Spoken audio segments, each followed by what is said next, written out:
ça voulait dire on est heureux. La bohème, la bohème, ça voulait dire on est heureux. En este caso vamos a tocar el tema de la COP26 con dos personas que han estado participando en vivo y en directo en esta oportunidad. Y son Susana Pagola, que es especialista en Derecho Ambiental, socia del estudio Pagola y Asociados. Ella va a hablar sobre el impacto de la COP en las industrias. Nos va a seguir luego Enrique Martura Constantinidis, asesor senior de política climática en FAN, que es la Fundación de Ambiente y Recursos Naturales. Él nos va a hablar sobre las dinámicas de negociación geopolítica en la diplomacia climática. Luego pasamos al sector privado con Carlos Fernando Abril, CEO de Atos, Austral Andina. Él nos va a hablar sobre el impacto de la tecnología informática en la descarbonización. Seguirá Edgardo Daniel Cook, director de sustentabilidad y proyectos especiales para Argentina, Paraguay y Uruguay de Schneider Electric, tema sustentabilidad en Schneider Electric. Y luego cerrará Mauricio Debate, gerente técnico de energía de TP Veolia Argentina, sobre la transformación ecológica y metas de Veolia frente al cambio climático, especialmente sobre un caso práctico de solución de tratamientos de residuos peligrosos sin emisión de CO2. Les voy a pedir a todos que por favor silencien sus micrófonos y, como siempre, las preguntas las pueden formular por chat y al finalizar la exposición de los oradores las iremos formulando. Bueno, entonces, sin más presentaciones, vamos a Susana, si querés comenzar vos, te cedo la palabra. Bueno, gracias Marcelo, gracias Silvia. En principio me quiero disculpar por la voz, pero estoy un tanto disfónica, así que voy a hacer el esfuerzo para ser lo más clara posible. La COP26, que se dio en llamar la COP de la acción, casi 200 países al final de la COP cerraron un acuerdo muy importante llamado el Pacto Climático de Glasgow, cuyo objetivo es intensificar los esfuerzos para contribuir al cambio climático. En ese pacto se invita a todos los gobiernos, con una representación diplomática, a que el año que viene presenten planes más sólidos, más concretos y sobre todo concretar las acciones a llevar a cabo para frenar las emisiones que contribuyen al calentamiento global del planeta.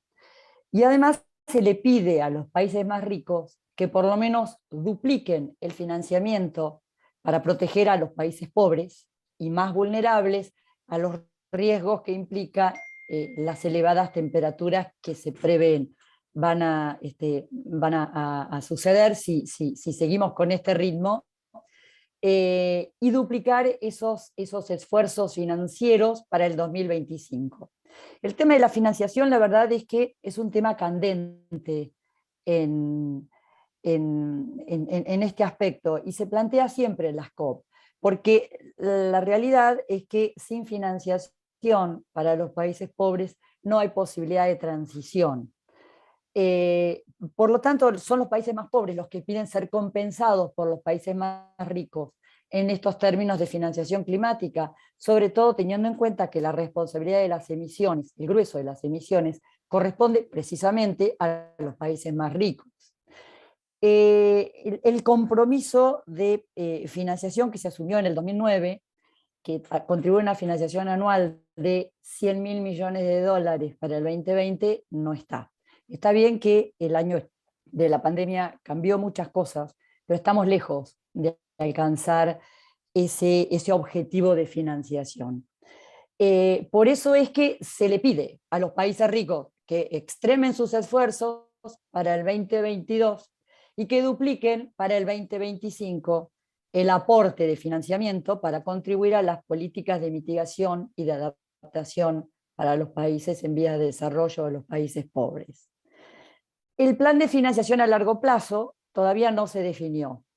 Recién se va a terminar de definir en el 2027.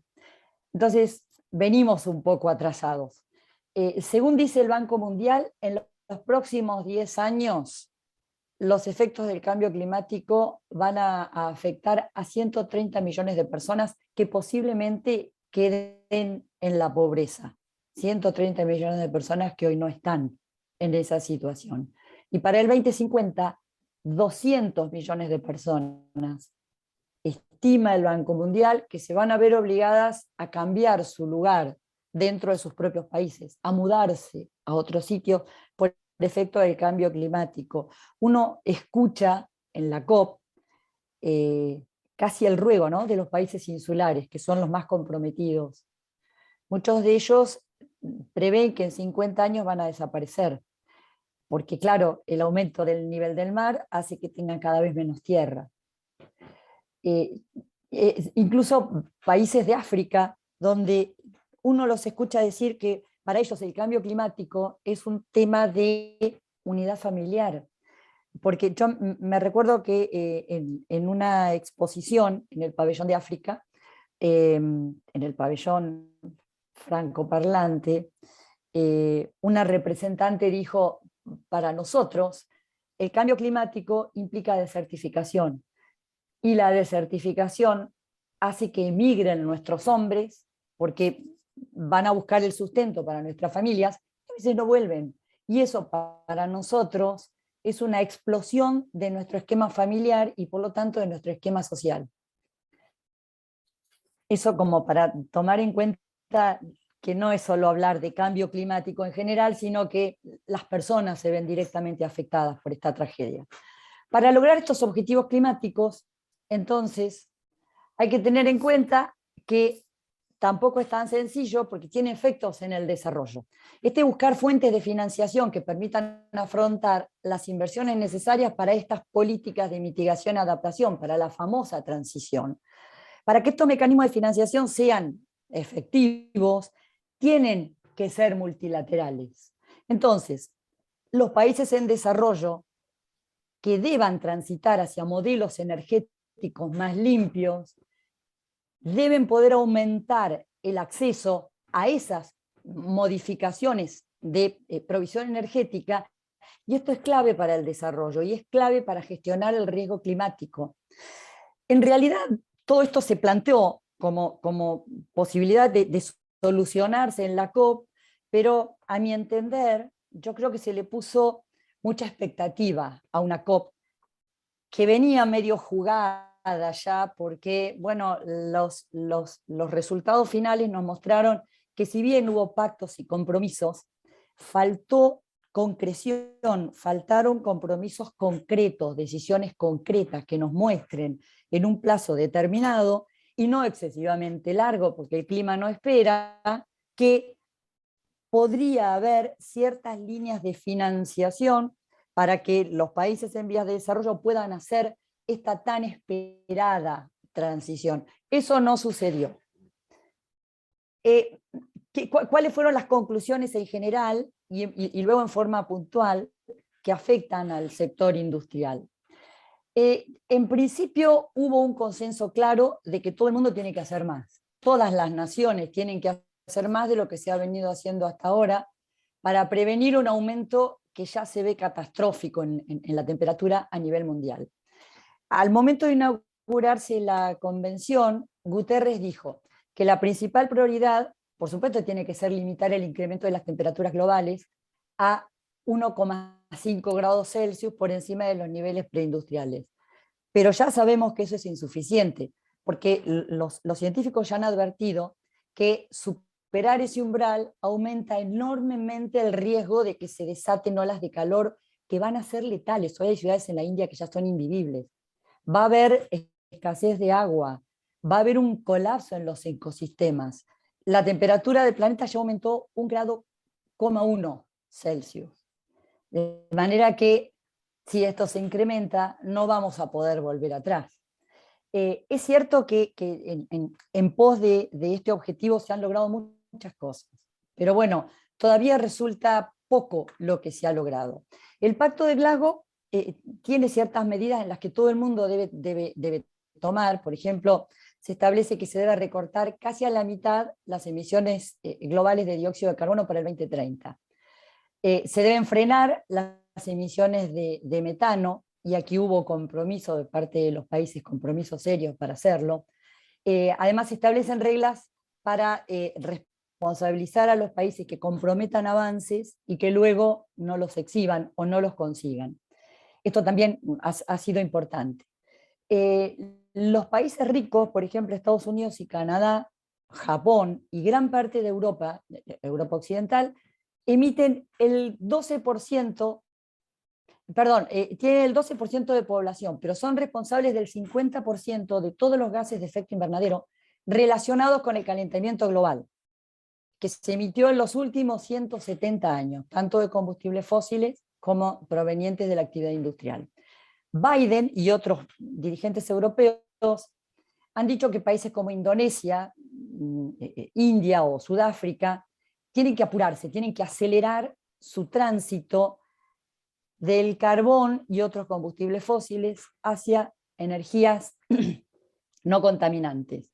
Pero claro, estos países dicen, la verdad es que si a mí no me dan los recursos financieros, yo no puedo avanzar, y entonces, de nuevo, los países ricos, el dinero no aparece, los países en vías de desarrollo escatiman un poco sus esfuerzos también para poder avanzar. Hace 10 años, un poco más, en el 2009, esos 100.000 millones de dólares anuales para el financiamiento de los países más pobres que se comprometieron a aportar en el 2020 todavía están por aparecer. Se deben decenas de miles de millones de dólares. Entonces, la COP26, que aquí todavía no logró concretar este aspecto del financiamiento, si bien hubo avances aquí, podríamos considerarlo como casi un fracaso. El fondo que se pretende atribuir a los países en vías de desarrollo, que se conoce como mecanismo de pérdidas y daño, y que aportaría a la transición ecológica de energías fósiles o de combustibles fósiles a energías renovables, todavía no está concretado. Esto es una cuestión, una responsabilidad histórica que tienen los países ricos para financiar a los países pobres, y la verdad es que todavía no se ha concretado. También sigue en un mercado o en un ambiente nebulosa el mercado de bonos de carbono. Es un tema muy técnico, no se han puesto todavía de acuerdo en los mecanismos para exhibir la transparencia y evitar la doble contabilización en el mercado de bonos de carbono. Si bien se hicieron anuncios importantes, la verdad es que los mecanismos para evitar que se sobrevalorice o que se contabilice 2 veces todavía están pendientes de lograrse. Puntualmente, China y Estados Unidos, que fue todo un hito esto, anunciaron un acuerdo conjunto para reducir las emisiones en la próxima década. Y China, por primera vez, se comprometió a desarrollar un plan para reducir metano. China es un importante aportante de metano, que es un gas que afecta fuertemente y es de efecto invernadero. La verdad es que esto simbólicamente tiene mucho valor.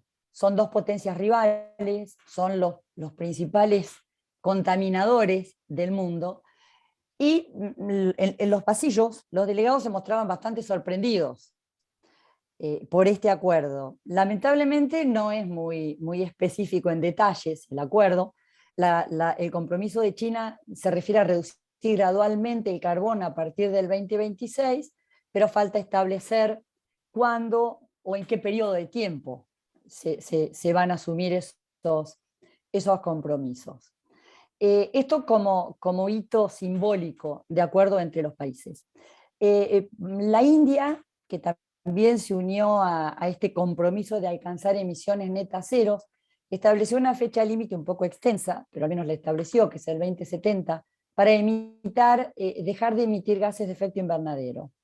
La India también es uno de los principales consumidores de carbón en el mundo, y bueno, ellos se comprometieron a largo plazo porque reconocieron que plazos cortos para ellos era de imposible cumplimiento. En cuanto al sector transporte, el sector transporte asociado al sector energético fue el que tuvo mayor presencia en esta COP. La verdad es que llamó mucho la atención, después lo voy a desarrollar con un poquito más de detalle, pero llamó mucho la atención la presencia de representantes del sector privado o representantes asociados al sector privado en este aspecto. Entonces se vio realmente muy activo el sector empresarial. Hubo muchísimos acuerdos e iniciativas de los distintos sectores para avanzar en la descarbonización de la economía. Muchos de ellos asumieron su responsabilidad y el impulso por modelos que permitan actuar ante estos datos alarmantes que nos está dando la ONU respecto de los efectos climáticos. La verdad es que en Glasgow estuvieron industrias imprescindibles para la transición, como las industrias energéticas, transporte o minería, que también es una de las industrias que por un lado se va a ver afectada si hablamos de carbón, pero por el otro lado se va a ver beneficiada si hablamos de energías renovables. Y también estuvo fuertemente representado el mundo financiero e inversor. No era común ver tantos representantes del sector financiero en las COP, pues esta vez, tal vez avisorando un mercado firme y creciente de bonos de carbono, tuvieron una alta representación, tanto en las discusiones como se vieron muy activos en los stands y en los side events que iban realizando. La verdad es que, bueno, no todo está perdido, en algunos aspectos se pudo avanzar. Este consenso generalizado de alcanzar emisiones cero.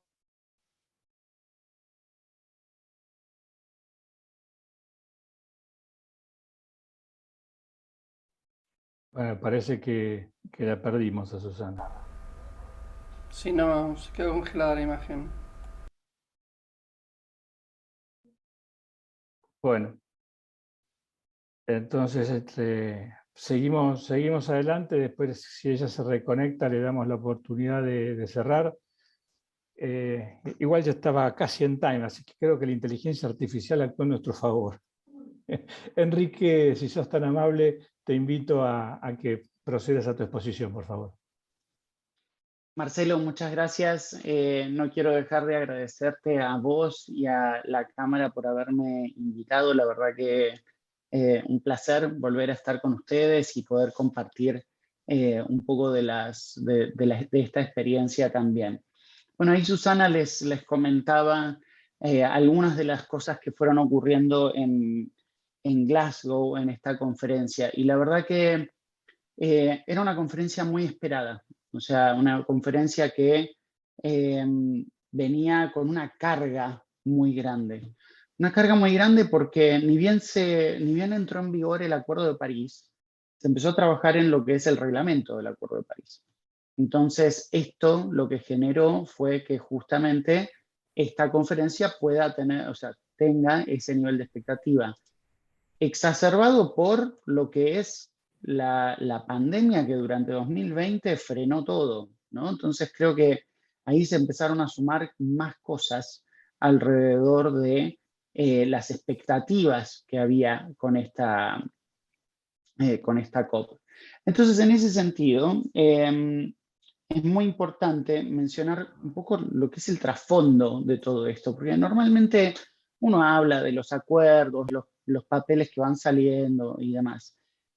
Sin embargo, es muy importante entender un poco qué hay detrás de todo esto, ¿no? Porque esta es una convención de cambio climático que ya tiene casi 30 años de existencia. La COP26 ocurrió ahora, pero muchas de estas conversaciones vienen desde hace mucho tiempo. Y acá entran en juego no solamente la cuestión geopolítica natural, sino también principios que están en juego en el marco de la Convención, como el principio de responsabilidades comunes pero diferenciadas, que está siempre en el centro de esta conversación. Y eso se refleja en algo de esto que mencionaba Susana alrededor de la acción, la inacción, las presiones entre países, las responsabilidades. Y hay una realidad, yo siempre suelo decir, todos tienen razón. O sea, cuando los países más desarrollados dicen, ustedes tienen que hacer más porque O sea, están emitiendo cada vez más y son cada vez más responsables. Sí, tienen razón. Pero cuando los países en vías de desarrollo dicen, ustedes fueron los que nos llevaron a esto y son los que tienen más poder económico y tienen que aportar ese dinero, también tienen razón. Entonces, claramente la COP26 dejó un sinsabor muy grande, una decepción muy grande en torno al financiamiento. Había una expectativa muy grande de que aparezca el dinero que está comprometido desde hace ya 12 años. La primera vez que se habló de 100.000 millones de dólares por año, se habló en 2009, en la cumbre de Copenhague, entonces mucho antes del Acuerdo de París. Y se hablaba de que para 2020 tendría que haber ese dinero. El Acuerdo de París lo que hace es concretar eso y ponerlo en el papel, en el acuerdo mismo, que a partir de 2020 tendría que haber 100.000 millones de dólares. Bueno, estamos ya entrando en 2022 y no están los 100.000 millones de dólares de 2020, no están los de 2021 y no hay perspectiva de que estén los de 2022. Entonces, los países desarrollados lo que están haciendo es decir, bueno, les prometemos que en los próximos 2 años van a aparecer todos los de estos y después hasta 2025 ya completamos los 600.000 millones de dólares de ese periodo de 5 años. ¿Qué hay detrás de todo eso? Por lo menos es una interpretación mía, una interpretación que se hace, es como si se estuviera tratando de ganar tiempo, ¿no? Porque es como, hay una cuestión ahí de que no aparece ese dinero, pero al mismo tiempo los países desarrollados generan mucha presión alrededor de mayor ambición climática, mayores niveles de reducción de emisiones.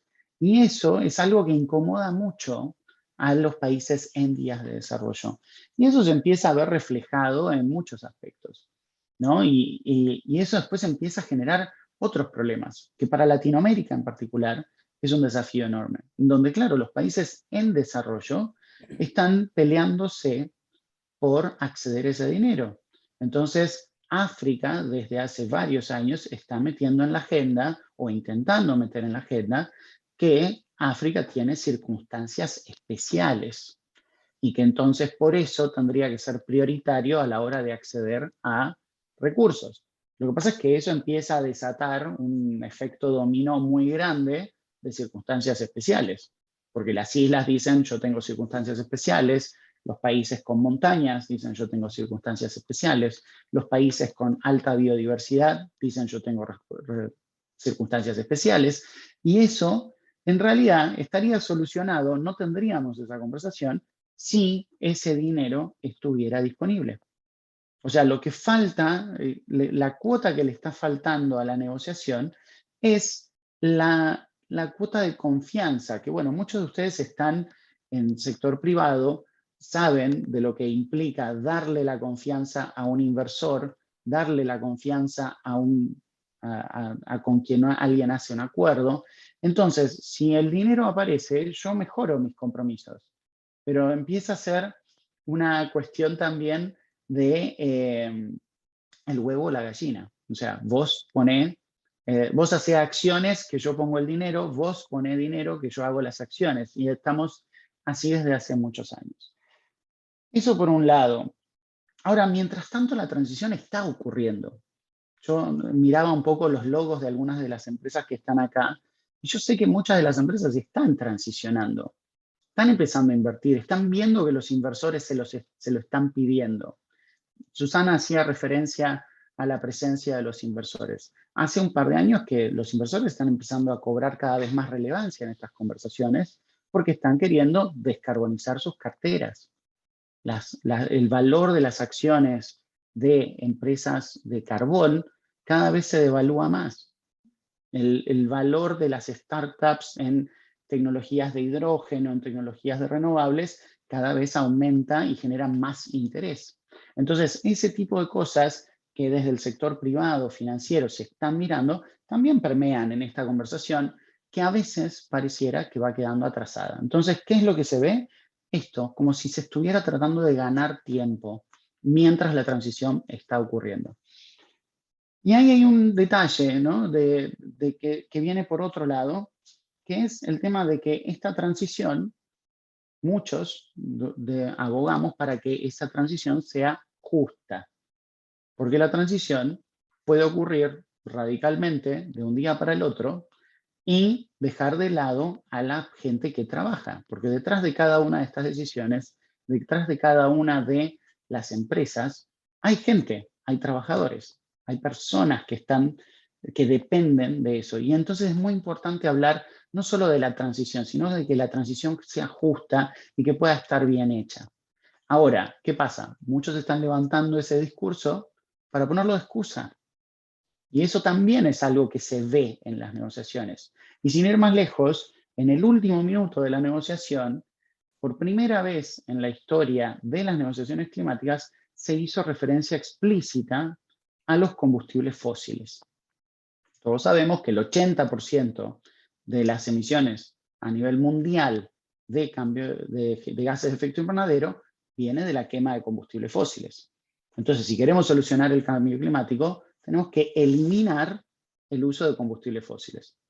Y ahí, Susana también hizo referencia al sector automotriz, que desde hace unos años viene teniendo cada vez más presencia en estas conversaciones y que no les sonará muy raro que en el transcurso de este año y del año pasado ha habido cada vez más anuncios de las automotrices. Ya hace varios años que las automotrices se ponen objetivos de eliminar el motor a combustión interna.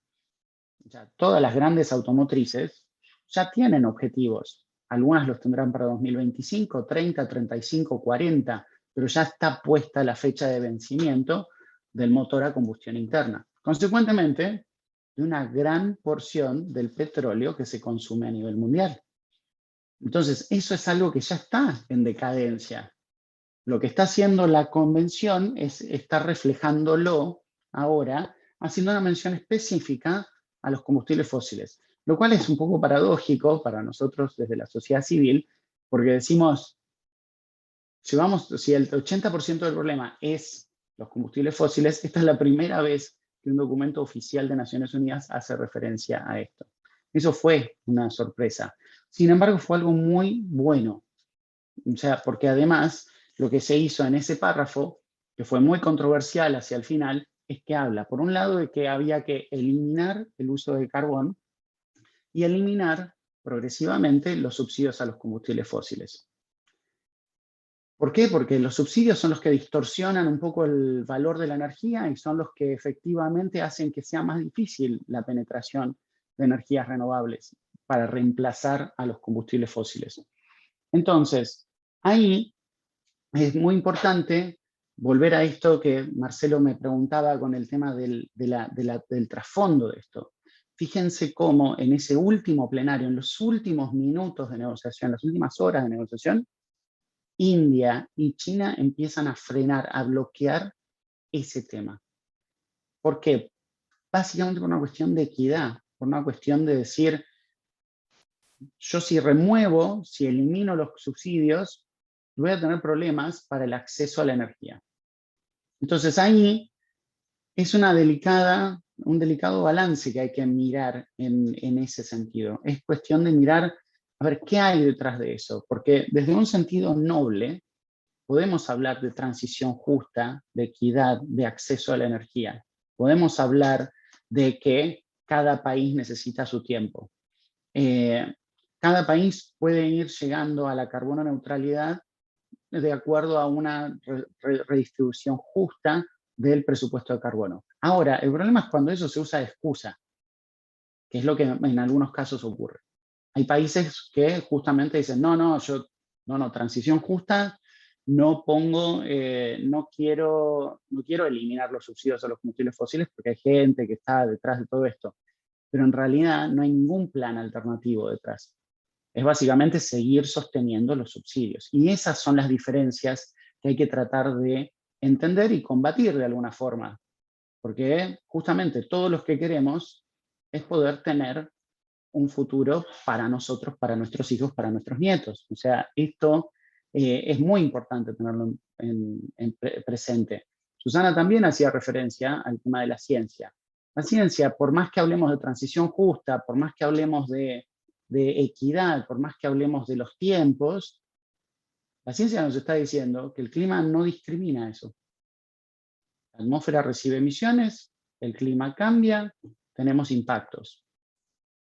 Al clima, a la naturaleza, no le importa el nivel de desarrollo de un país, no le importa los desafíos de pobreza, no le importa nada. El clima cambia y el impacto ocurre.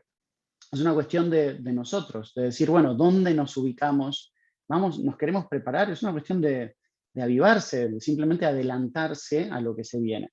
Y ahí yo creo que es muy importante ver un poco, mirar estas cosas, de poder mirar en esa geopolítica cómo los países empiezan a manejar estas narrativas. Porque ahí, como les dije, todos tienen razón.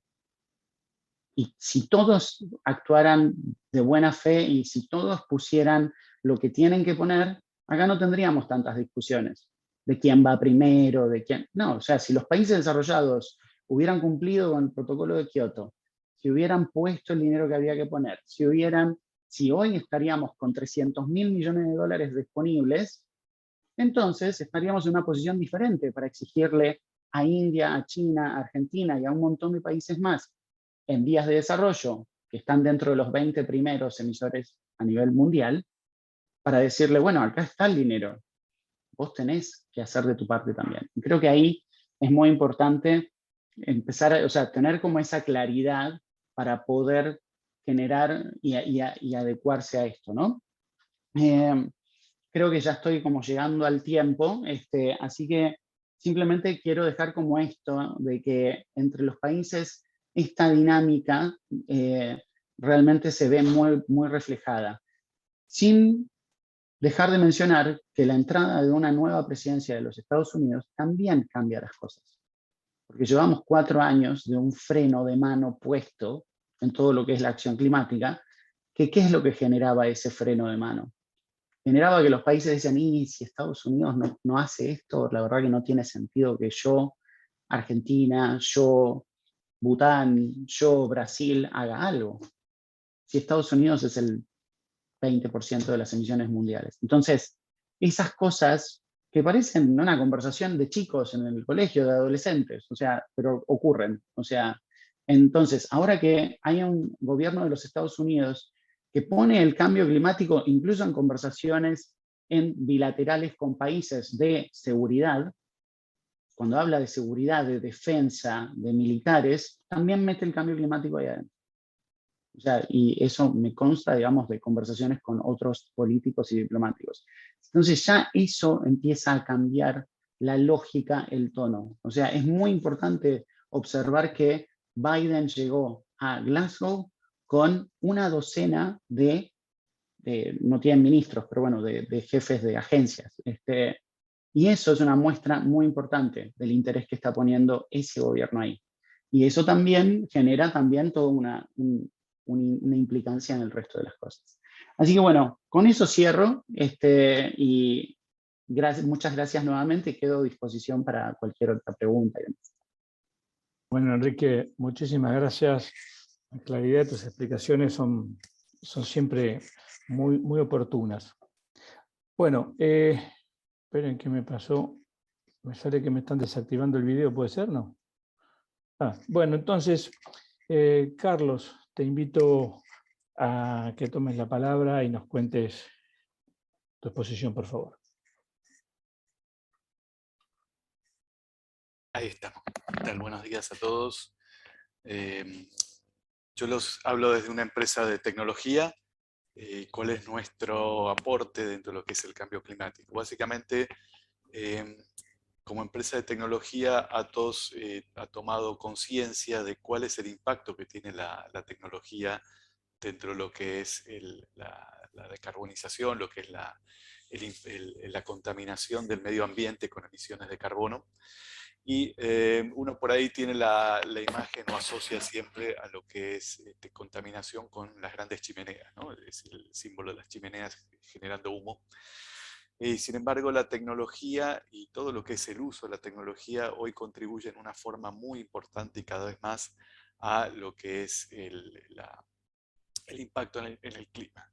Básicamente las cifras, si bien varían según la consultora que hace el análisis, se estima que cerca de entre el 10 y el 11% de todas las emisiones globales de de carbono están relacionados con el uso de la tecnología.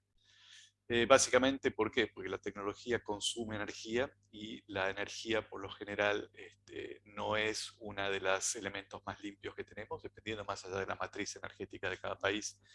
El consumo está muy relacionado con la quema de combustibles fósiles o el uso de tecnologías no verdes, ¿no? Entonces, el uso masivo de tecnología genera mayor consumo de energía y ese consumo de energía es a su vez el que contamina el ambiente. Más allá de que los procesos de fabricación, y ahí ya entrando un poco más fino, los procesos de fabricación de equipos electrónicos también generan muchos contaminantes, también por el consumo de energía o por la generación de distintos gases que contribuyen al efecto invernadero. Entonces, desde como empresa proveedora de servicios de tecnología, nuestro enfoque está relacionado más que nada a mostrar de qué manera el uso de tecnología en nuestras empresas contribuye al impacto climático, pero también cómo a través de la tecnología podemos, por un lado, disminuir lo que es el impacto ambiental y en una etapa más avanzada y una etapa de mayor madurez, reducir el carbono que ya existe en la atmósfera. Así que voy a proyectar un par de slides un poco para acompañar gráficamente esta charla. Un segundo, por favor.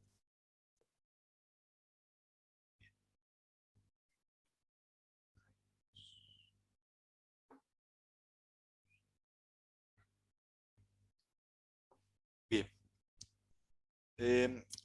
Para revisar algunos conceptos rápidos y alinearnos con el lenguaje, básicamente cuando hablamos de gases de invernadero nos referimos a todas aquellas emisiones generadas por actividades humanas que generan una capa adicional de gases en la atmósfera que hacen que el calor que se emite desde la superficie terrestre no se libere hacia el espacio, sino que rebote y vuelva hacia la superficie, ¿no? Con lo cual, sumado a la radiación solar, genera un aumento de la temperatura. Conceptualmente, lo que a través de todas las acciones que se están viendo de Pacto Global, básicamente, que es el compromiso de las Naciones Unidas, es el medio ambiente, se está hablando de llegar a lo que es emisión cero, ¿no? Que es emisión cero es básicamente encontrar un balance entre la cantidad de carbono que se emite hacia la atmósfera y la absorción de carbono que se logra a través de distintas actividades naturales o también humanas. De manera que al haber cero emisión de carbono no se genere no aumente más la cantidad de gases en la atmósfera y no siga aumentando la temperatura, ¿sí? ¿Por qué esta emisión cero es urgente? Básicamente lo que se llegó a través de todas las convenciones relacionadas con la emisión de carbono es que la temperatura límite global que podía haber al momento en que se hizo ese estudio era de 1.5 grados, ¿sí? de la temperatura promedio. Si la temperatura promedio de la atmósfera aumentaba por encima de 1.5 grados, los cambios y los efectos iban a ser irreversibles. Desde el momento en que se hizo ese análisis al día de hoy, la temperatura siguió aumentando y llegó a 1.1 grados, con lo cual el límite que se tiene de incremento de la temperatura media de la atmósfera hasta llegar a un punto en que no hay vuelta atrás es solamente de 0.4 grados, ¿sí? Entonces, a través de las convenciones básicamente impulsadas por las Naciones Unidas y lo que hablaron los colegas anteriormente, hay un grupo de trabajo global de todos los países de tomar compromisos y acciones para justamente llegar al año 2050 sin incrementar ese 0.4 grados de temperatura promedio.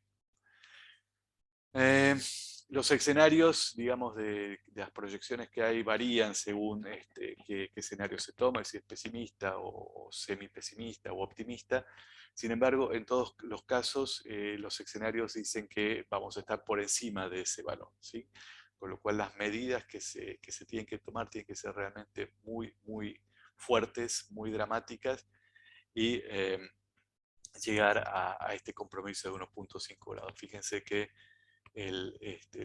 con las políticas actuales, estamos hablando que el año 2100 se estaría aumentando un promedio de 3 grados de temperatura, y con los escenarios súper optimistas se está hablando de 2,8 grados, ¿no? Con lo cual estamos por encima de cualquiera de los targets que se han fijado como, o que se entienden, o los especialistas entienden como de no vuelta atrás.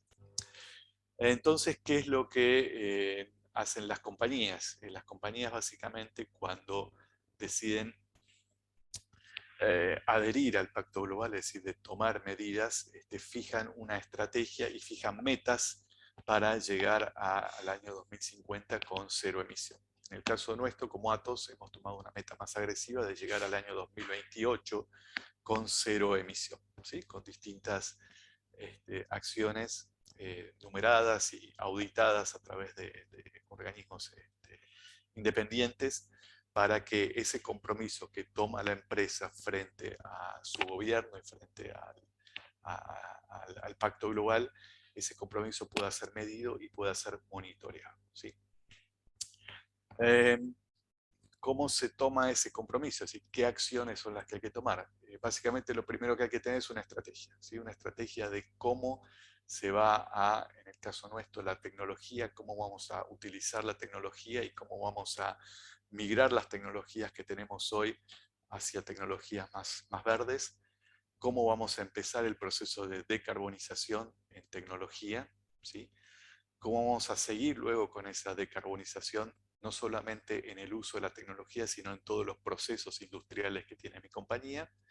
Y luego en lo que es lo más importante, la parte de offsetting, cómo vamos a empezar a tomar carbono desde la atmósfera para reducir reducir el carbono que ya existe, un poco como una forma de absorber el carbono que emitimos en el pasado, ¿sí? Y de esa manera ayudar a la naturaleza. Hay distintas estrategias, hay distintas formas de llegar, hay distintos plazos y todo, por supuesto, depende muy fuertemente de cuánto se decida invertir en ese proceso, ¿no? Y aquí es donde viene la palabra más compleja, ¿no? Hoy, por lo menos las grandes empresas, cuando deciden adherir al Pacto Global, toman ese compromiso a nivel mundial y presentan a sus gobiernos y también presentan un informe en la bolsa, ¿no? Un informe de sustentabilidad. Por el lado de los gobiernos, los países más avanzados, sobre todo en Europa, tienen una serie de premios y castigos a través de los cuales el hecho de adoptar esta estrategia, avanzar y mostrar resultados, les significa beneficios desde el punto de vista económico. Lo que se traduce básicamente en general es en lo que se llaman los bonos verdes, ¿no? Que son certificados que reciben las empresas de parte de los gobiernos y que son certificados que se pueden transaccionar y que pueden convertirse en dinero. Pero sobre todo en los balances, ese impacto se puede mostrar como una mejora en el P&L de la compañía. Desde el punto de vista de la bolsa, el hecho de que una empresa muestre que tiene un compromiso verde, muestre que sea una empresa con compromiso sustentable, hace que los inversores y los fondos de inversión, cuando analizan la hoja de vida de esa compañía, no solamente miran la salud financiera y económica de esa compañía, sino que también miran de qué manera los indicadores verdes que tienen se van cumpliendo, y es un punto de elección de un fondo de inversión cuando decide invertir en acciones de una empresa, ¿no? De qué manera es sustentable y de qué manera sus compromisos son sustentables. Todo este seguimiento, todo este análisis de cómo la empresa va cumpliendo las metas que se va fijando, tiene una gran cantidad de indicadores de KPIs que son medibles, que la misma compañía los va midiendo internamente, y después a través de una auditoría externa se genera un informe anual, ¿sí? Toda empresa que adhirió al Pacto Global debe generar ese informe anual y recibe una calificación, ¿no? Y esa calificación entre A y F muestra de qué manera está cumpliendo con los objetivos, de qué manera supera los objetivos y de qué manera es sustentable, y por supuesto de qué manera está llegando a cumplir con ese net cero en el año 2050 o en el año que haya elegido. el análisis o los KPI que se toman abarcan, como les mostraba antes, distintos conceptos. Desde el punto de vista de lo que nos interesa a nosotros como empresa de tecnología y el asesoramiento que damos hacia las empresas que contratan nuestros servicios tecnológicos, es mostrar básicamente que, por un lado, la tecnología que usamos es verde, es decir, hoy en día los productos tecnológicos, servidores, routers, todo tipo de producto tecnológico tiene una etiqueta donde muestra la compañía que lo produce, nos muestra qué consumo energético tiene, qué huella de carbón deja ese producto durante su utilización y también qué procesos de fabricación tuvo para que sean verdes, ¿no? Por ahí habrán leído notas en los diarios últimamente que los autos eléctricos, si bien no contribuyen a la emisión de gases de carbono, tienen un proceso de fabricación que es más contaminante que el de los autos tradicionales, ¿no? De los autos de motor de combustión, ¿no? Con lo cual hay que balancear todo, ¿sí? No solamente la huella de carbón que se produce en el uso del bien, sino también la huella de carbono en la producción y la fabricación de ese bien, ¿no? Entonces eso implica que uno de los KPI que se miden, más allá de la huella de carbón del producto y la huella de carbón de las fabricaciones, luego el proceso y los procesos que tenemos dentro de la compañía, ¿no? Es decir, cómo nuestra compañía tiene un data center, que a su vez se fijó ese data center en contratar un servicio de energía que tenga a su vez una matriz sustentable, o cómo ese data center lo alimentamos nosotros con energía solar o con energía eólica, el aire acondicionado con el que lo alimentamos, que sea a través de gases no contaminantes. Bueno, hay toda una serie de indicadores muy amplia y muy complejas que después como empresa se consolidan para el análisis que nos hacen externamente o se consolidan a nivel global para que el auditor nos valide ese proceso, ¿no? Justamente hace un par de semanas pasamos nosotros por una auditoría internacional para validar de cómo medíamos y cómo reportábamos los indicadores nuestros de sustentabilidad.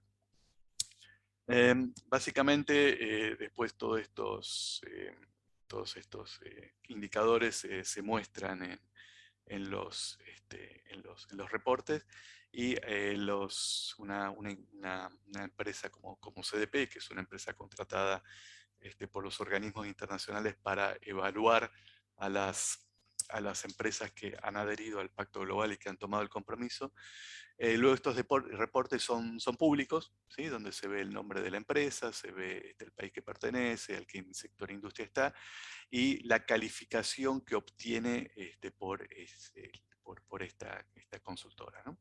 Entonces, esta información es pública, ustedes pueden entrar tranquilamente a CDP, listar por país, por región, por industria, por como más les guste, y ver qué calificación tuvo esa empresa. Y si son un inversor, por ejemplo, agarran una empresa de acá, se fijan qué calificación ha tenido, y si ven que la calificación es F o E sostenidamente en los últimos años, quiere decir que no es una empresa verde, y muchas empresas no tienen interés en invertir en empresas que no sean verdes, porque saben que tarde o temprano, a través de reglamentaciones o regulaciones de los gobiernos, esas empresas son castigadas con mayores impuestos o con mayores tasas o penalidades por no cumplir las reglamentaciones locales en alguno de los países en los que operan o en todos.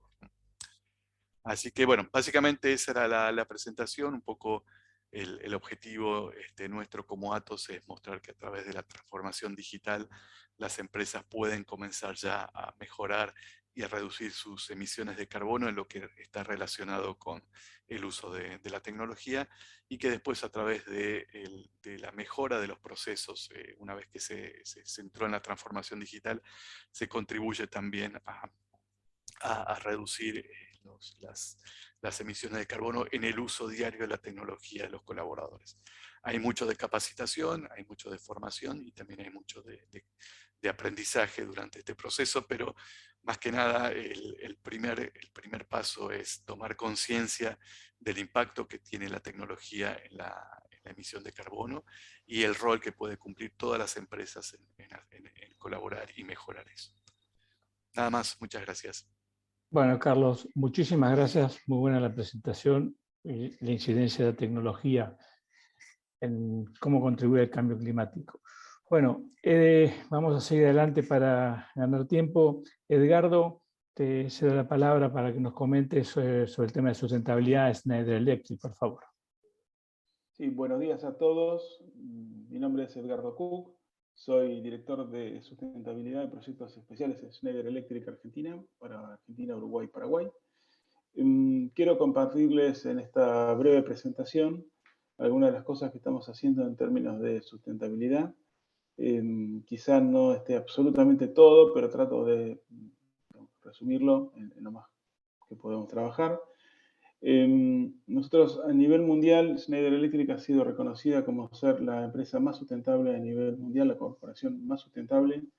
Hay un ranking que se llama Global 100 y nos ha posicionado en esto, en ese perfecto primer puesto, en base a todas las iniciativas y desarrollos que estamos teniendo en los últimos 15 o 20 años, donde más hemos trabajado, los barómetros de medición de distintas iniciativas que se han hecho. Yo quiero rápidamente hacer una breve introducción de quiénes somos nosotros. Tengo un corto video para compartirles. The world is full of people telling you who to believe they are. Well, we thought we'd tell you who we're not. Let's start here. We're not in shipping. We don't make lifts.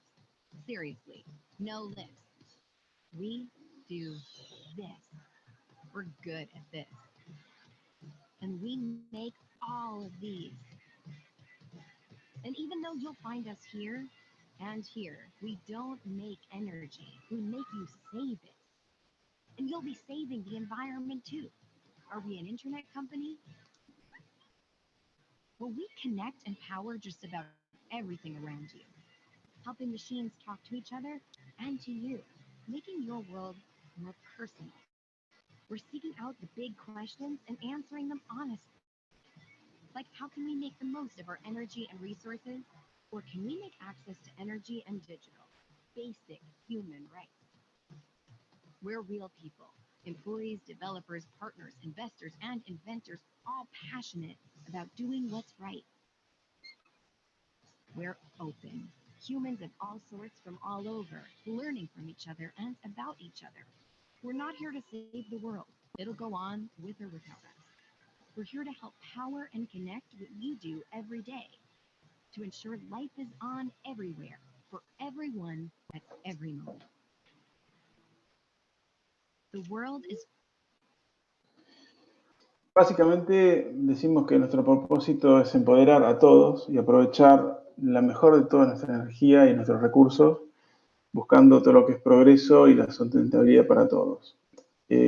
No sirve de nada solamente decir que somos sustentables para el lado interno, sino que trabajamos de los dos lados del ecosistema. Es decir, lideramos con el ejemplo, trabajamos en interno y también somos parte de la solución para los clientes. Quizá eso es lo que hace una diferencia importante, es decir, trabajar toda la cadena de suministro desde el primer proveedor y resolviendo las cuestiones internas y después también haciendo todo lo que tengamos que hacer para ayudar a nuestros clientes a ser más sustentables. Algunos números respecto de la compañía. Nos presentamos como partner digital en sustentabilidad y eficiencia. Todos los años invertimos el 5% de nuestra facturación en investigación y desarrollo. La facturación de Schneider Electric en el mundo está alrededor de los 25.000 millones de euros. Más del 40% de nuestra facturación está en nuevas economías y somos más de 120.000, 130.000 personas a nivel mundial. En 100 países estamos, con una repartición en las geografías bastante balanceada, tanto en Norteamérica, Europa, Asia y el resto del mundo, con una facturación aproximada de 1.000 millones de euros en Sudamérica. ¿Por qué decimos que somos socios digitales para sustentabilidad y eficiencia? Bueno, porque la verdad es que más del 50% de nuestras ventas del grupo tienen que ver con cuestiones digitales y servicios. Gestionamos la energía y ayudamos a nuestros clientes a gestionar y comprar energías limpias por más de 30 billones de euros con un área específica que tenemos para ese desarrollo. Y ayudamos en lo que va de estos años, de 2018 en adelante, a los clientes a reducir más de 800 millones de toneladas de dióxido de carbono enviadas a la atmósfera, que bueno, se han evitado gracias a tecnología, procesos y digitalización que hemos hecho con ellos. Decimos que somos la empresa más sustentable del mundo y estamos listos para ir más lejos y queremos llegarlo al nivel más alto posible. Hemos generado 6 compromisos a largo plazo que los publicamos en todas las partes donde podemos. Uno es ser con un mundo más positivo respecto al clima, es decir, tener soluciones más y más innovadoras para ofrecer descarbonización, no solamente pensar en qué es lo que puede venir en un marco normativo o de gobierno, sino ya empezar a meternos directamente en los procesos y ayudar a los clientes a descarbonizar. Ser mucho más eficiente en recursos, de hecho, usar lo más posible la tecnología digital, como es el caso que lo estamos usando ahora, estamos todos por Zoom. Estar a la altura de los principios de confianza y éticos, generar igualdad de oportunidades para todas las generaciones, es decir, para que cada uno, en función de su grado de madurez, aprendizaje y sin distinción absoluta de género, digamos, todos tengan igualdad de oportunidades en un ambiente súper inclusivo. Por supuesto, trabajamos con las comunidades locales, es decir, el entorno que nos rodea es muy importante para nosotros y promovemos varias iniciativas locales. Después les voy a contar un poquito lo que estamos haciendo en Argentina. Por ejemplo, con la adhesión al Pacto Global de las Naciones Unidas, buscamos ser hoy neutros en carbono y positivos en carbono en 2030. Hemos lanzado y somos los primeros en empezar a lanzar equipos libres de dióxido de hexafluoruro de azufre, que son equipos totalmente en aire y con comandos digitales para reducir obviamente ese tipo de emisión. En cuanto a diversidad de género, buscamos las contrataciones de gerentes hasta equipos de liderazgo entre un 50, 40 y 30% de la población de nuestros empleados, para justamente con objetivos muy claros de lograr que el 50% de las contrataciones sean mujeres y ya pronto, que ya se está logrando, y el 40% de las líneas intermedias sean también de mujeres y un 30% de mujeres en la conducción de la compañía. De hecho, en Argentina, la presidenta de la compañía es una mujer. Y buscamos duplicar las oportunidades para las nuevas generaciones, es decir, hacemos un trabajo muy fuerte con todo lo que es pasantes, aprendices, recién graduados, apostamos mucho al futuro por ese lado. Los compromisos locales los gestionamos por un comité en el cual hoy participamos 80 personas de Schneider Electric Argentina, para todo lo que hacemos en Argentina, donde hacemos un seguimiento estricto de todos los indicadores y el avance que vamos teniendo. Para nosotros, la gestión de la energía es lo más importante que podemos aportar y fuertemente nos ayuda a mejorar los procesos de nuestros clientes. Por supuesto, esto es liderazgo con el ejemplo. Nosotros gestionamos nuestra energía ya hace bastante tiempo. El certificado de la norma ISO 50001 en Argentina es el número 1, primero otorgado a una empresa por IRAM, aquí en Argentina. En todo lo que es el sistema de economías circulares ya certificados en la ISO 14001, hoy estamos liberados de generar ningún tipo de residuo que vaya a relleno. Estamos logrando el 99% del reciclado de absolutamente todo lo que tiramos, es decir, nada se rellena, todo se recicla. Hemos parado totalmente el uso de plásticos de único uso. Con nuestros principios de responsabilidad y ética empresaria, nos aseguramos que el sistema funcione de una manera transparente para nosotros y para todos nuestros clientes. Y buscamos, obviamente, iniciativas que están alineadas con la Organización Internacional del Trabajo, todo lo que tiene que ver la iniciativa de mujeres de las Naciones Unidas y buscar, como les decía antes, igualdad de género sin distinciones, lo cual realmente nos da una apertura en la organización muy, muy fuerte. Quiero contarles un poquito lo que estamos haciendo en Argentina, ya un poquito más sobre lo nuestro, de aquí nomás. Como les decía, el Comité de Sustentabilidad, con reuniones de seguimiento mensual, hacemos el seguimiento estricto de todas las acciones, con un compromiso desde la alta dirección hacia todos los colaboradores. Las iniciativas de clima nos permiten hoy trabajar en reducción de emisiones de dióxido de carbono, pero mirando no solo lo que hacemos nosotros, sino toda nuestra cadena de suministro. En cuanto a recursos, ya les conté el tema de packaging libre de plástico de un solo uso, y también el reciclado de muchos de los materiales que hoy, por ejemplo, en papel, cartón, madera, se vuelven a reutilizar y los vemos después en el mercado, por ejemplo, hasta muebles que se construyen con madera, por ejemplo, que nosotros ya utilizamos. Todo lo que es confianza, también nosotros chequeamos claramente que nuestros proveedores el 100% den un empleo decente. Es decir, por ejemplo, nada de trabajo infantil, a modo de ejemplo, ¿no? En igualdad trabajamos en lo que es equidad salarial, es decir, no hay diferencia entre lo que es remuneración por género, es algo que monitoreamos claramente y lo hemos logrado ya hace unos cuantos años. Por supuesto, potenciamos a todas las generaciones nuevas en cuanto a oportunidades de desarrollo, y con las ONG locales estamos trabajando, por ejemplo, con Hábitat, para lo que es seguridad eléctrica en el hogar. En escuelas técnicas ya lo venimos haciendo hace muchos años y seguimos trabajando en todo lo que es formación de seguridad eléctrica. Lamentablemente en Argentina hay mucha instalación precaria y hay muchas personas que están expuestas a problemas de seguridad eléctrica, y en eso estamos trabajando.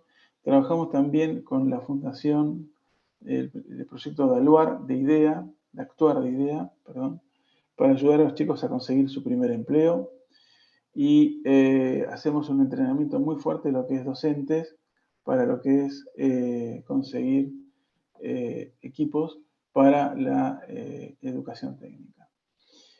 Nos presentamos y trabajamos como asesores de confianza en nuestros clientes en todo lo que tiene que ver con sustentabilidad. Ayudamos a los clientes a ser más verdes y realmente tratamos, y lo trabajamos todos los días, enfocar nuestra propuesta de valor aportando sustentabilidad para los clientes. Es decir, no queremos esperar a que venga algún marco normativo. Nosotros trabajamos desde siempre en los proyectos para ayudar a que nuestros clientes sean más sustentables. Por supuesto, también para ellos resulta ser negocio, ¿no? Hoy es negocio ser más sustentable, porque es ser más eficiente, es consumir menos energía, es usarla como corresponde. Quiero mostrarles rápidamente un video muy cortito.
Una cosa más que me gustaría comentar rápidamente es que, y para cerrar, porque creo que ya hablé bastante, es que la tecnología para lograr los objetivos de cambio climático está disponible hoy. No hay que esperar a que se desarrolle nada nuevo. Y la idea es empezar cuanto antes. Como les decía antes, nuestro objetivo es ser positivos en carbono para 2030 y venimos trabajando hace mucho tiempo y no esperamos a que el marco normativo, los gobiernos y demás empiecen a generar el ambiente propicio. Sería fantástico. Pero si mientras tanto no hacemos nada, esto se va a seguir degradando. Entonces, por esa razón es que nosotros empezar ahora. Las condiciones y los elementos para lograr esos objetivos están todos disponibles. No hay que esperar a nada. Y eso es lo que estamos haciendo a nivel mundial. La verdad es que les agradezco mucho por este tiempo y bueno, quedo a disposición por alguna consulta que pudiera aparecer. Muchas gracias. Bueno, Eduardo, muchísimas gracias a vos y vamos a dar la palabra a Mauricio para que nos cuentes un poco el caso práctico de tratamiento de residuos. Adelante, Mauricio, por favor. Bueno, gracias. De todo, buenos días a todo el mundo. Bueno, estamos ya en el cierre, pero quiero tomar estos 10 minutitos para alinear un poco en línea con la temática en sí de esta actividad, los compromisos que Veolia ya como empresa ha tomado formalmente a partir del 2019, en donde formalizó su declaración de su razón de ser como empresa, algo que comunicó en toda la comunidad, tanto empleados, accionistas o la sociedad misma, en donde el foco cambió rotundamente de la búsqueda de soluciones tecnológicas a este leitmotiv que lo vamos a encontrar en el mundo de Veolia en todos lados, que es convertirnos en los líderes mundiales de la transformación ecológica.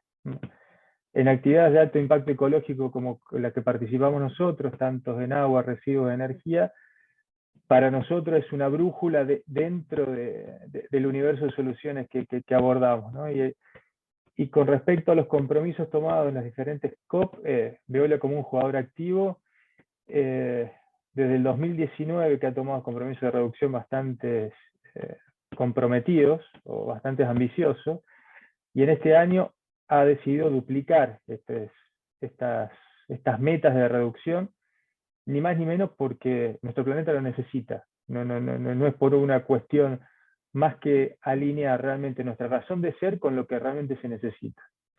Las reducciones estaban previstas en un 22% en 2019, hoy estamos en este 44% de reducción de emisiones de gases de efecto invernadero, en el cual hay dos ejes fundamentales que nos enfocan, que es la reducción la eliminación al 2030 de cualquier combustible de origen fósil, y promocionar combustibles amigables o de aporte de carbono de captación, e incrementar sustancialmente toda la tasa de captación de metano en todos nuestros proyectos, tanto de residuos sólidos urbanos como plantas depuradoras que estamos operando en el mundo.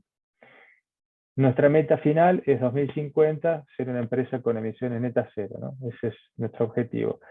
Y nuestro propósito formalmente presentado es un manifiesto en varios ejes, en donde minuciosamente se ha analizado el impacto de nuestra actividad, no solamente para el planeta como eje central, sino también a los clientes, a nuestros accionistas, colaboradores, sociedad.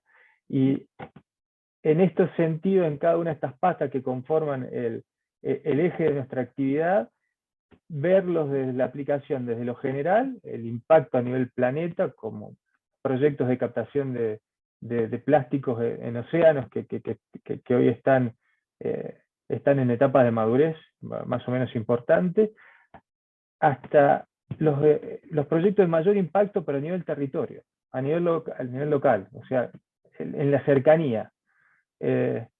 Localmente siempre, a nivel Latinoamérica por lo menos, es esta gran definición que hemos logrado hacer nuestra, que es convertirnos en empresas locales, esta mezcla de global con local, para poder tener la sensibilidad de traer las soluciones de mayor impacto a los lugares donde están los problemas, ¿no?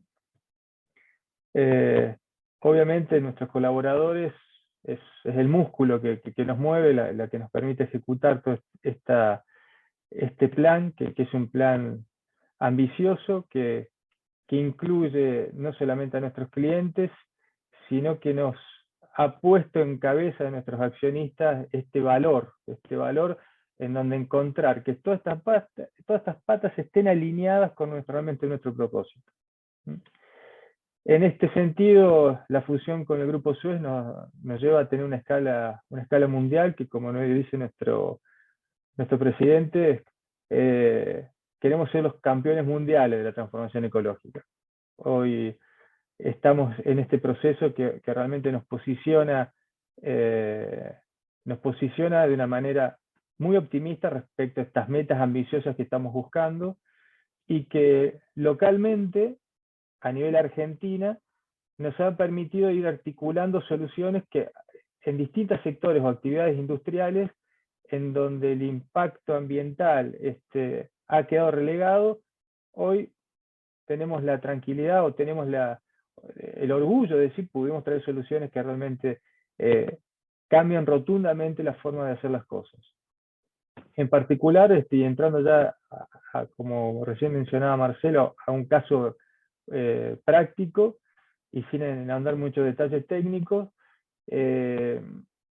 uno de los principales residuos que se genera en la actividad de perforación, en nuestra ya tan conocida vaca muerta, es un residuo sólido, que es el recorte de la perforación, que cuando se hace el mismo pozo donde se van a extraer posteriormente los combustibles o gases, el sólido, el escombro que sale queda embebido en un residuo que se llama lodo de perforación, que es principalmente un hidrocarburo con algunos componentes menores, que actualmente tiene un tratamiento térmico de altísima emisión, porque es un proceso de desorción directa, en el cual ni más ni menos, más allá de cumplimentar con las normativas de emisiones gaseosas, tanto locales o internacionales, a nivel de emisiones de CO2 son intensivos, son soluciones intensivas en emisiones.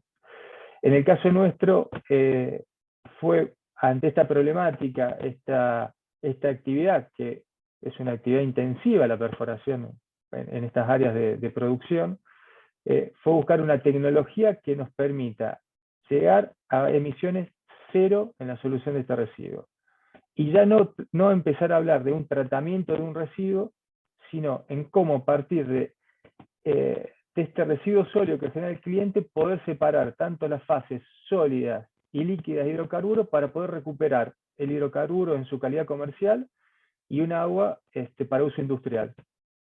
Que hoy nos permite, a través de esta tecnología, que es una tecnología de origen noruego, de la firma Temtec, y es conocida como TCC, pero es Thermomechanical Cutting Cleaner, es específica para lo que es la limpieza de estos recortes de perforación. Nos permite, a través de un motor eléctrico, en vez de generar una combustión con emisiones más o menos controladas, llegar a temperaturas pura y exclusivamente de evaporación de las fases líquidas para posteriormente destilarlas.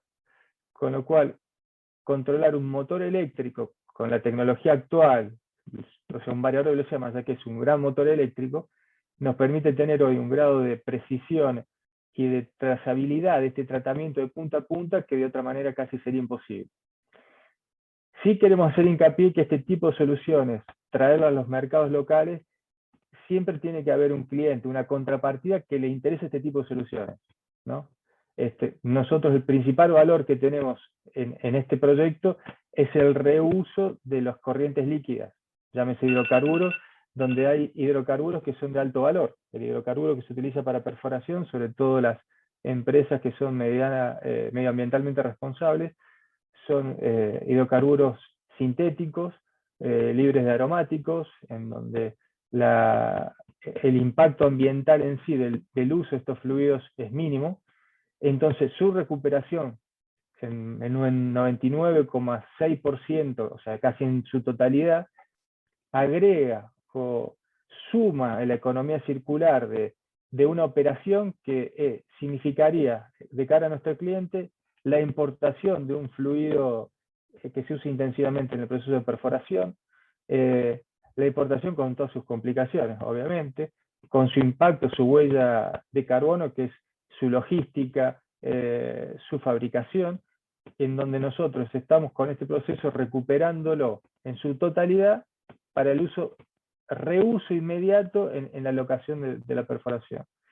El proyecto en sí es un proyecto que tuvimos que sortear casi todas las dificultades que nos puso la pandemia, las realidades locales, pero hoy podemos decir que estamos ya operando a partir del 15 de noviembre en el área de Anielo, y estos beneficios en el cual normalmente se pueden prever o estimar previamente, hoy ya lo estamos contando localmente, ¿no? Hoy con las operadoras que estamos trabajando, realmente lo que eran una manifestación de resultados, hoy lo estamos viendo en el campo.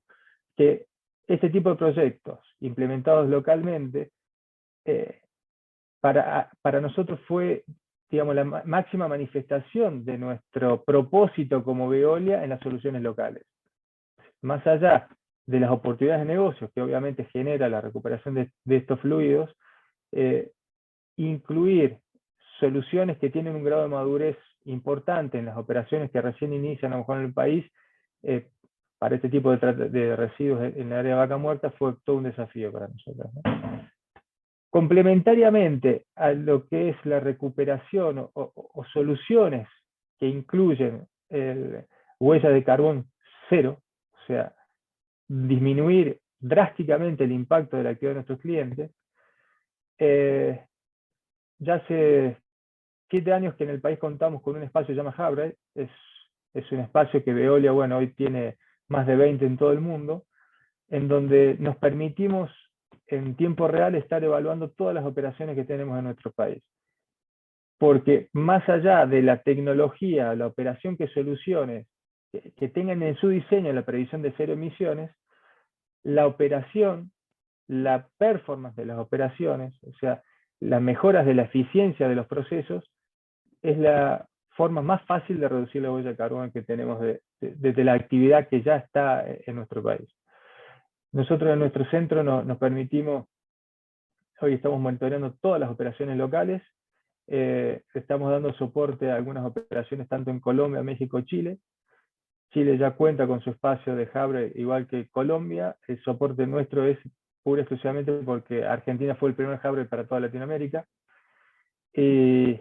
A través de la performance nos permitimos que una solución técnica o tecnológica que tiene una etapa de diseño, implementación y explotación, esos resultados previstos los podamos tener controlados y trazables de punto a punto durante la vida total del proyecto, que nunca es corto, ¿no? Son proyectos a largo plazo.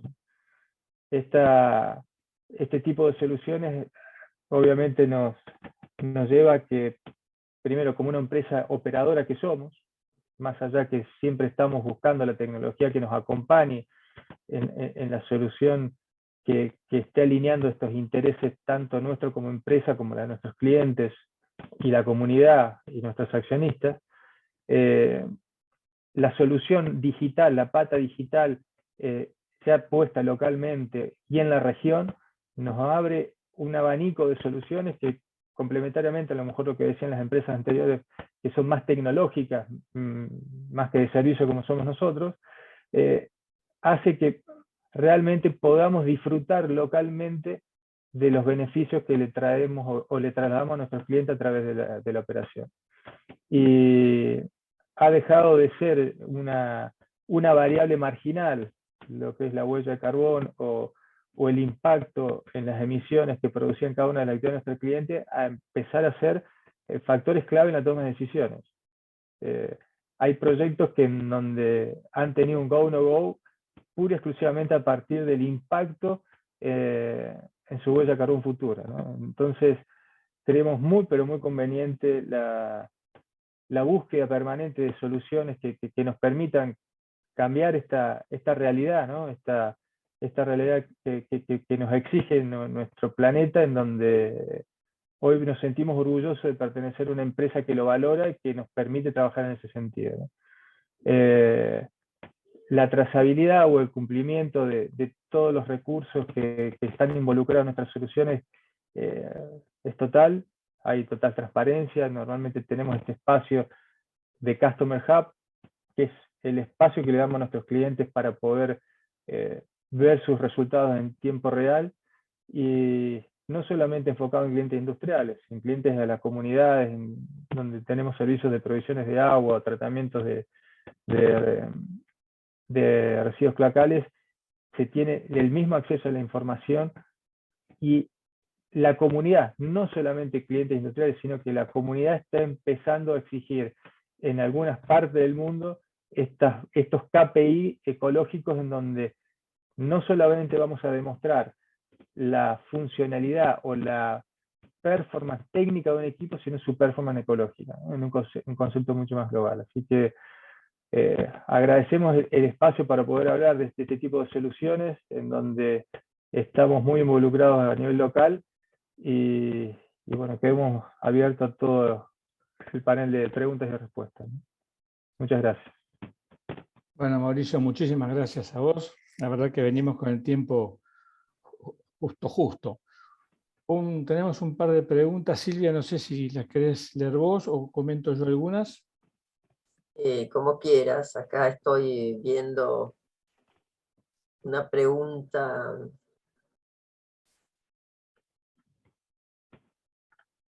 de Enrique Primi. La Argentina ha ampliado su propuesta de reducción en la COP26, pregunta.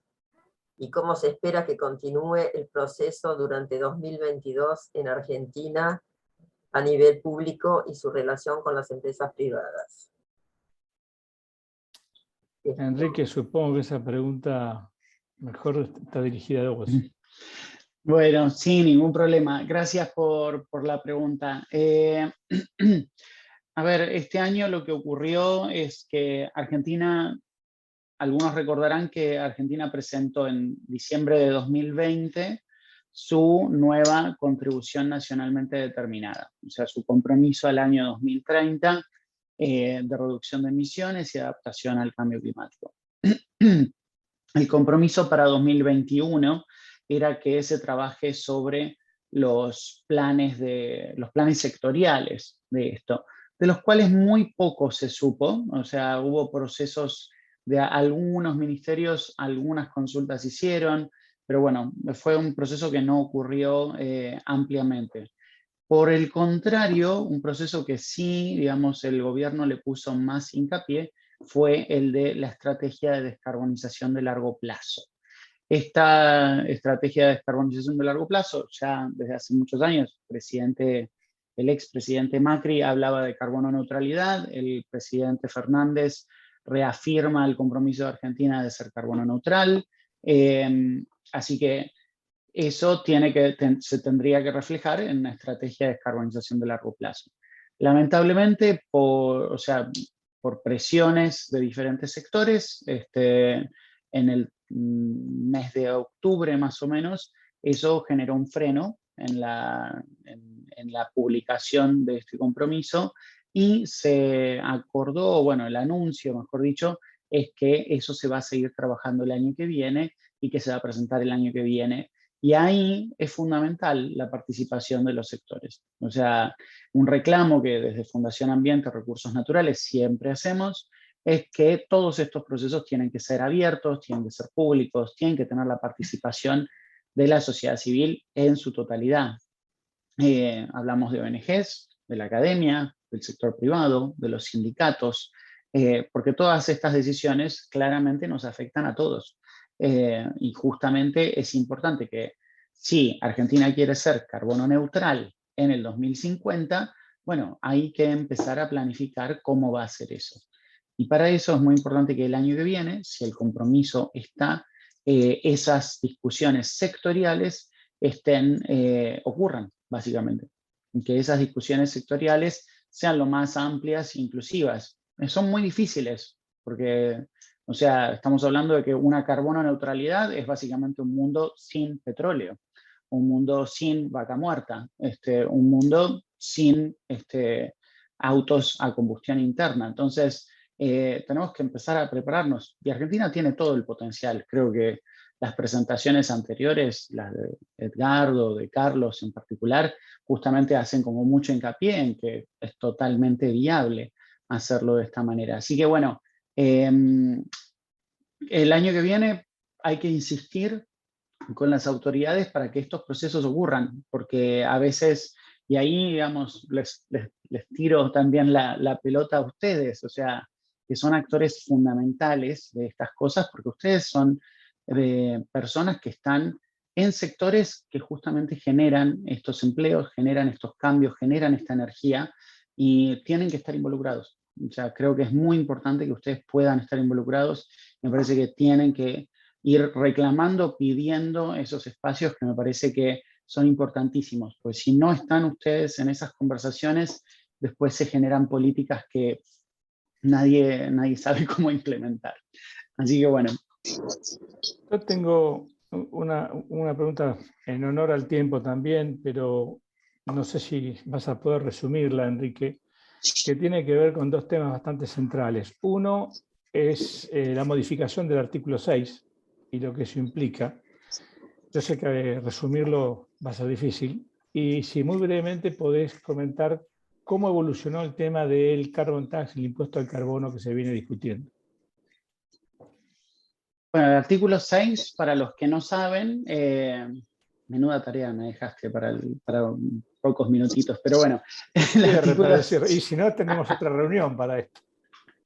El artículo 6 del Acuerdo de París es el que habla de los mecanismos de mercado, ¿no? Es el que habla de estos bonos de carbono. Esto que por ahí algunos se acordará de lo que fue en el protocolo de Kioto, que se hablaba del mercado de carbono, de la generación de estos certificados y el comercio de los mismos. Ahora, creo que fue Carlos que hizo alguna mención también al tema de los bonos de carbono. Bueno, básicamente con una reducción de emisiones en algún lugar del mundo, alguien se agencia o se acredita reducciones de emisiones reducciones de gases de efecto invernadero que tienen un valor.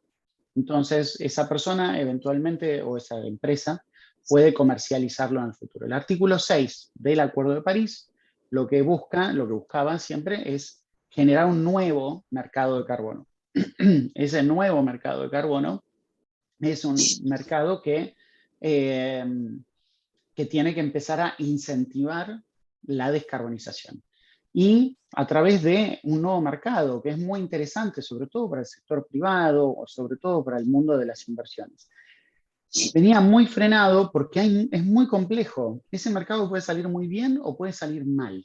O sea, puede generar que se comercialice y que mucha gente haga plata, pero sin generar verdaderas reducciones de emisiones. Esto, lo que hizo la COP26 fue cerrar la conversación, cerrar el reglamento del Acuerdo de París sobre este tema, en donde están las cuestiones del mercado de carbono formal, hay un mercado de carbono voluntario, y después las implicancias de lo que se llaman mecanismos de no mercado, que son otras instancias que puedan servir de incentivo. En ese sentido, la COP justamente llegó al acuerdo, o sea, se puede empezar a trabajar con el tema del mercado de carbono, pero lo que le faltó, y esto sí es una posición de organizaciones de la sociedad civil principalmente, es que hay algunas reglas que están flojas. O sea, no hay mucha claridad sobre el tema de la contabilidad, y si no estoy equivocado, aquí venía haciendo Susana, perdón, venía haciendo alguna referencia a eso cuando se le empezó a cortar la conversación, de que le faltó detalle en el tema de lo que son los requerimientos, la doble contabilidad, y eso quedó un poco flojo todavía.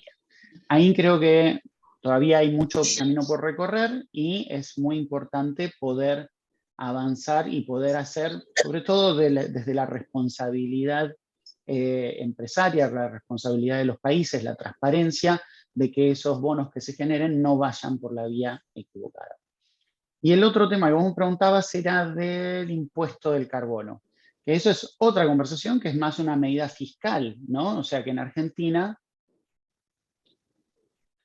la tenemos, en Argentina tenemos el impuesto al carbono desde 2017, pero es un impuesto que es muy chiquito, que realmente no cambió demasiado en lo que es el esquema impositivo, porque reemplazó algunos impuestos que ya existían con el concepto de impuesto al carbono. Para el cual, lamentablemente, esa ley de impuesto al carbono en Argentina no aplica para el gas. Entonces, bueno, siendo un país que realmente le está apostando, tiene una industria del gas y un consumo del gas muy grande, es una pena que justamente ese combustible fósil no lo tenga. Los impuestos están, o sea, hay diferentes instancias, pero bueno, un esquema de impuesto al carbono en contraposición a lo que es los combustibles fósiles es algo que también incentiva y genera como esa zanahoria para poder realmente hacer esas inversiones, porque en última instancia eso genera rentabilidad, genera oportunidades. Bueno, muchísimas gracias. Silvia, no sé, estamos excedidos de tiempo. Perdón, Marcelo, una cosa. Sí, me voy a aprovechar de la buena voluntad del tiempo. En relación a la respuesta tan clara de Enrique, yo quería agregar que el informe Lagarde, que es el informe sobre ecotributación de la comunidad, que es del año 2015, de la comunidad, insistió precisamente que los impuestos o los ecotributos ambientales tienen que tener como objetivo disminuir las emisiones, pero además incentivar la inversión. Por lo tanto, tienen que tener un delicado equilibrio. Y nosotros hemos notado últimamente, a raíz de un proyecto que impulsaba el Poder Ejecutivo relacionado con la tasa sobre generación de residuos de envases, que no iría tampoco en ese sentido. Así que para poder afinar el lápiz y que la ecotributación realmente sea eficiente, no hay que perder de vista ese delicado equilibrio entre inversión y efecto ambiental de disminución de las consecuencias contaminantes de la actividad. Era nada más que eso. Bueno, muchísimas gracias. Bueno, Silvia, creo que deberíamos ir cerrando. Si quedan algunas preguntas, las podemos responder después directamente a los participantes. Queremos agradecer muchísimo. Esta fue nuestra última reunión del año.